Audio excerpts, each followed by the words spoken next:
شیر اسلام رجب طیب اردوان نے بڑا اعلان کر دیا، صرف اتنی رقم کی سرمایہ کاری کریں اور ہمارے ملک کی شہریت حاصل کریں۔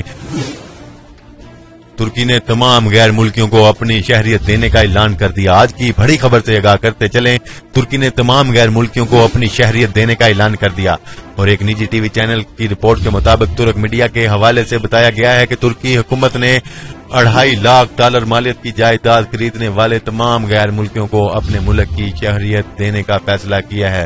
رپورٹ کے مطابق ترکی کی شہریت حاصل کرنے سے متعلق نئے قانون کی منظوری کے بعد اسے سرکاری گزٹ میں شائع کر دیا گیا ہے۔ اس نئے قانون کی روح سے $2.5 لاکھ یا اتنی ہی مالیت کی ترکی کرنسی لیرا سے خریدی گئی غیر منقولہ جائیداد کے 3 سال تک فروخت نہ کرنے کی شرط کے ساتھ نوٹری پبلک سے اس کی تصدیق کروانے سے ترکی کی شہریت ملنے کے امکانات حاصل ہو جائیں گے۔ اس طرح خریدی گئی جائیدادوں کو 3 سال تک فروخت نہ کرنے کی شرط پر ترکی کی شہریت حاصل کی جا سکے گی۔